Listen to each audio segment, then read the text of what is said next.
Hadirin jamaah Jumat rahimakumullah. Pertama, marilah kita bersyukur kepada Allah Subhanahu wa taala. Alhamdulillah, pada hari yang berbahagia ini Allah masih memberikan anugerah hidup kepada kita, nikmat dan rahmat yang begitu banyak, mulai dari nikmat iman, nikmat kesehatan, nikmat kesempatan, dan beribu-ribu nikmat yang lain, mulai dari ujung rambut hingga ujung kaki, yang kalau semuanya kita hitung, Allah katakan wa in ta'uddu ni'matallahi la tuhsuha. Jikalau kau menghitung anugerah nikmat yang aku berikan kepadamu, la tuhsuha, tidak akan mampu engkau menghitungnya. Masya Allah. Dan kita berterima kasih kepada Allah atas kemurahannya, atas anugerahnya yang berlimpah untuk kita semua. Mudah-mudahan segala nikmat dan rahmat yang Allah berikan kepada kita menjadikan kita pribadi yang pandai bersyukur, selalu istiqomah dalam kebaikan dan ketaatan, dan hidup kita ini betul-betul dalam keridhaannya. Amin Allahumma amin. Salawat dan salam senantiasa kita hadiahkan buat junjungan kita Nabiullah Muhammad sallallahu alaihi wasallam. Allahumma salli ala sayyidina Muhammadin wa ala alihi wa ashabihi ajma'in. Mudah-mudahan senantiasa tercurah keselamatan teruntuk Nabiullah Muhammad sallallahu alaihi wasallam, keluarga besar beliau, para sahabat tabi'in, para ulama, para guru, orang tua kita semua, dan kita semua yang hadir di dalam majlis yang insyaallah sebentar lagi akan kita tunaikan salat Jumat secara berjamaah. Mudah-mudahan kita semua kelak di yaumul qiyamah mendapatkan syafaat dari beliau, di mana ketika itu tidak ada syafaat yang mampu membantu kita umat manusia, bahkan dari seluruh nabi dan rasul, kecuali Rasulullah sallallahu alaihi wasallam. Hadirin jamaah Jumat rahimakumullah. Pada kesempatan yang terbatas ini, izinkan saya yang bertugas sebagai khatib pada kesempatan ini untuk menyampaikan salah satu dari rukun khutbah, yakni wasiat untuk kita semua. Allah mengatakan bismillahirrahmanirrahim, ya ayyuhalladzina amanu taqullaha haqqa tuqatih wa la tamutunna illa wa antum muslimun. Wahai orang-orang yang beriman, bertakwalah kepada Allah Subhanahu wa taala, dan janganlah engkau mati sebelum benar-benar sebagai seorang muslim. Hadirin sekalian yang dirahmati oleh Allah Subhanahu wa taala, pada kesempatan yang terbatas ini saya mencoba menguraikan sekilas sepintas dengan tema yang berjudul memahami makna dan hakikat dari sebuah perjuangan. Di dalam agama kita Islam, hidup adalah berjuang. Allah Subhanahu wa taala sangat membenci hambanya yang berpangku tangan. Kita lihat di dalam banyak dalil, baik di dalam Al-Qur'anul Karim, di dalam hadis Nabi sallallahu alaihi wasallam, yang menuntun kita semua untuk selalu berbuat, untuk selalu bergerak, untuk selalu mencoba, untuk selalu melakukan terobosan-terobosan kebaikan. Allah Subhanahu wa taala mengatakan di dalam sebuah surat yang sangat familiar bagi kita semua, surat Al-Insyirah.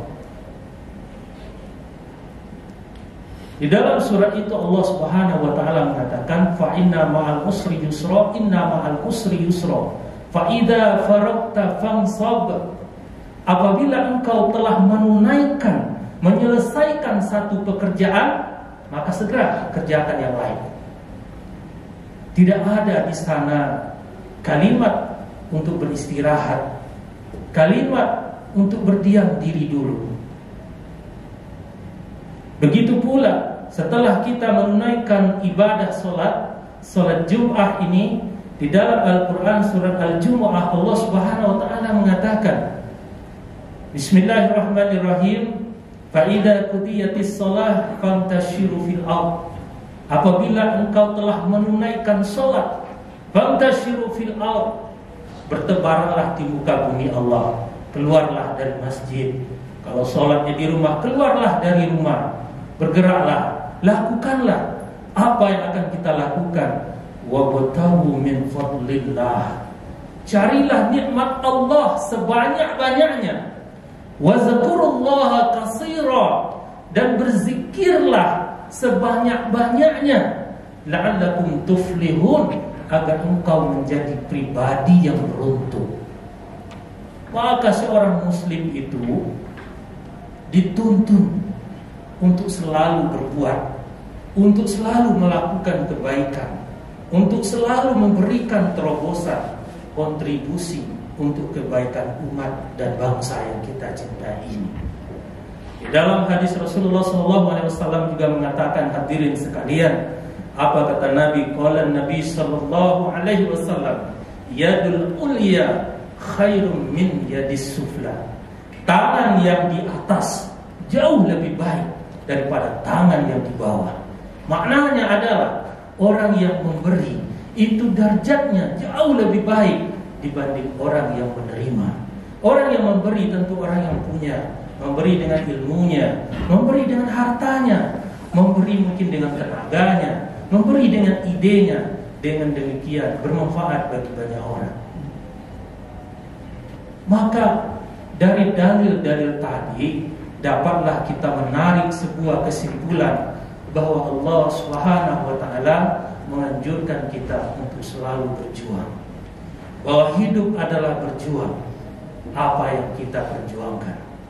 Ini yang menjadi pertanyaan. Yang pertama, hadirin sekalian yang dirahmati oleh Allah Subhanahu wa ta'ala, Allah katakan, Ya ayyuhalladzina amanu taqullah, wahai orang-orang yang beriman, bertakwalah kepada Allah. Wal tanzur nafsum ma qaddamat lighad, persiapkanlah bekal untuk akhiratmu. Ini yang pertama yang perlu diperjuangkan. Persiapkan bekal sebanyak-banyaknya ketika kita masih sehat, ketika masih ada waktu, ketika kita masih hidup, ketika kita masih kuat. Berbekallah, carilah bekal sebanyak-banyaknya. Buatlah pabrik-pabrik amal bagi kita. Perbanyaklah amal-amal jariah. Jadikanlah keluarga kita keluarga yang sakinah, mawaddah, warahmah, anak-anak yang soleh. Rasulullah SAW mengatakan di dalam sebuah hadis, idza matal ibnu Adam inqata'a min amaluhu illa salasin, sadaqatun jariyah, al-ilmun yuntafa'un, waladun salihun yad'ulah. Bukhari Muslim. Kata Nabi SAW, ketika anak Adam meninggal, terputus segala amalnya.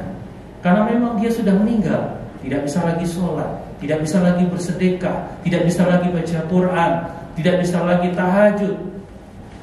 Tetapi ada amal yang terus mengalir untuknya.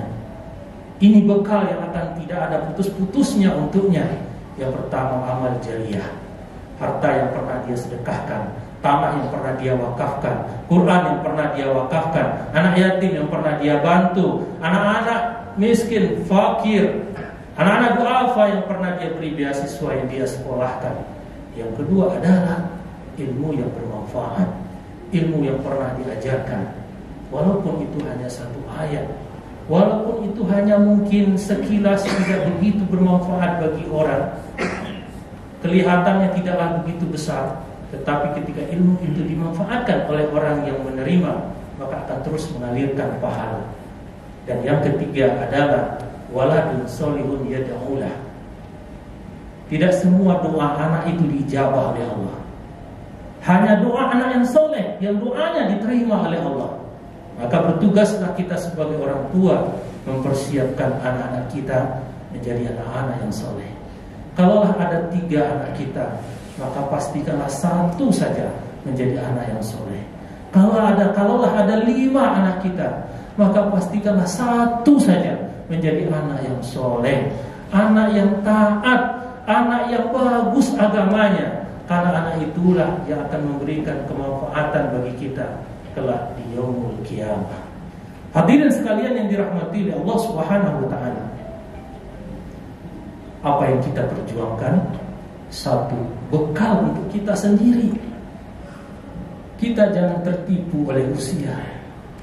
Kesibukan seringkali membuat kita lupa. Ternyata usia saya sudah 40 tahun. Ternyata usia saya sudah 50 tahun. Ternyata sudah 60 tahun. Apa yang sudah saya siapkan bekal untuk saya sendiri? Rumah yang megah kita bangun tidak bisa kita bawa. Tanah yang banyak, kebun, sawah, ladang tidak bisa kita bawa ke akhirat. Kalaulah nyawa sudah sampai di tenggorokan kita, maka semua tidak lagi bermanfaat bagi kita kecuali amal soleh yang pernah kita kerjakan. Maka hadirin sekalian yang dirahmati oleh Allah Subhanahu wa taala, pertama adalah bekal kita sendiri. Kalau kita pergi ke luar negeri atau mungkin ke luar pulau saja, kita harus berbekal. Minimal ATM kita ada isinya. Bagaimana dengan perjalanan kita yang beda alamnya?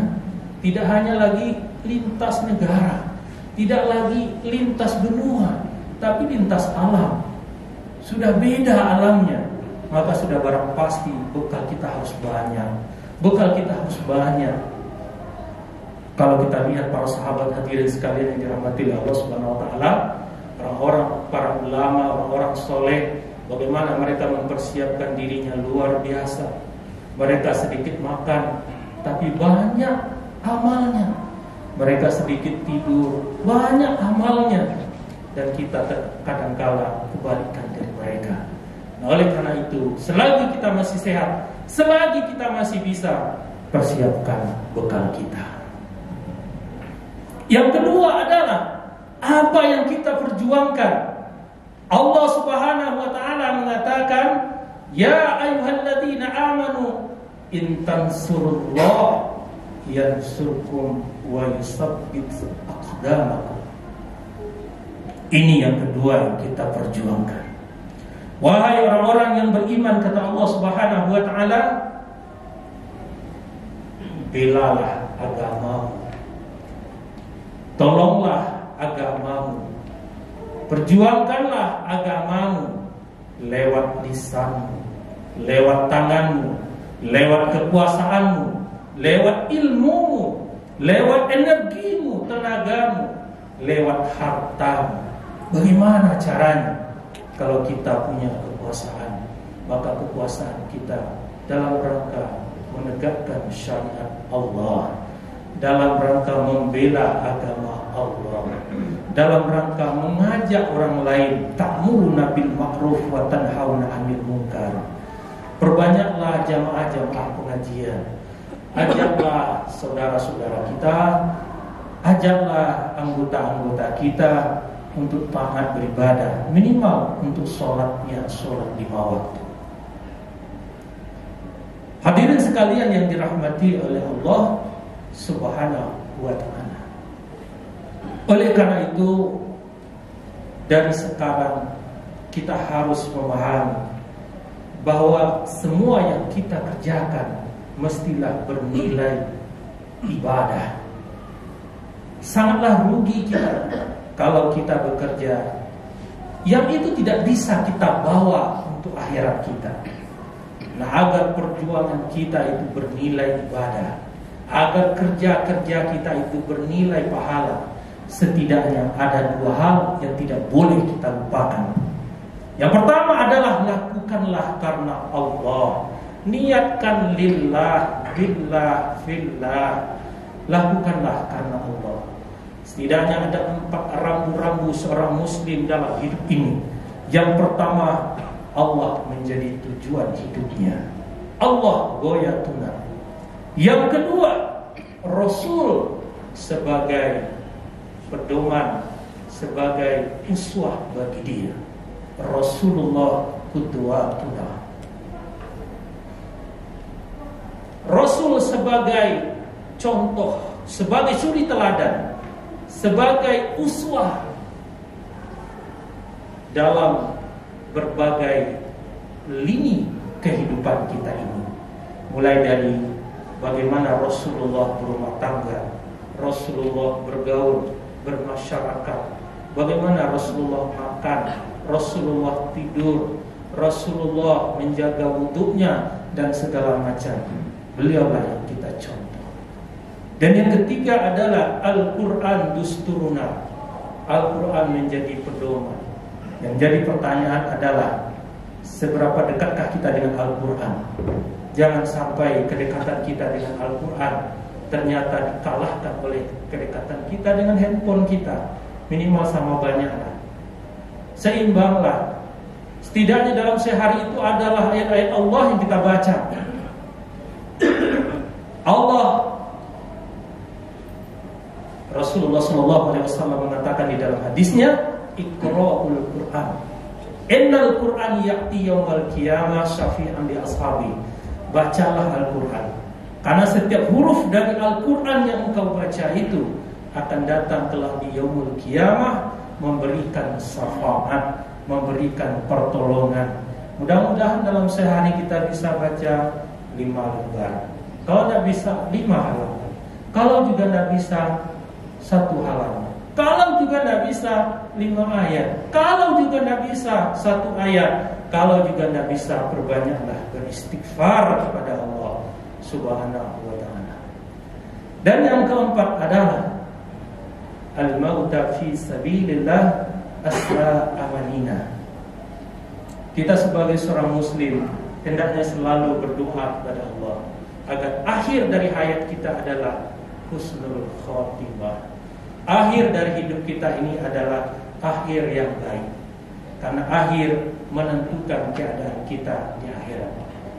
Untuk bisa kita husnul khotimah, maka tentu sudah menjadikan habit bagi kita berzikir kepada Allah, menjaga sholat kita, kemudian menjadikan Quran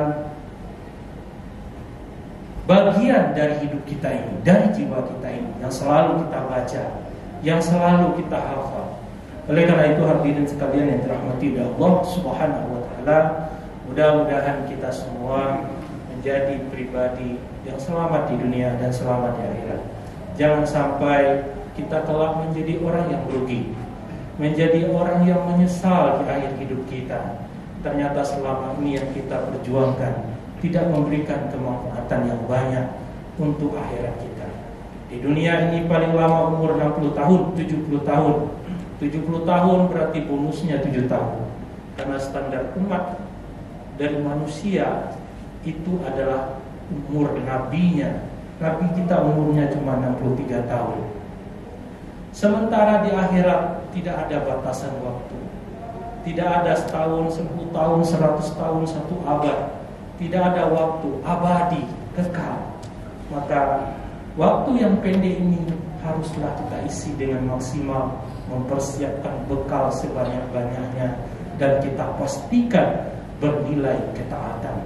Fa'tabiru ya ulil absar la'allakum turhamun.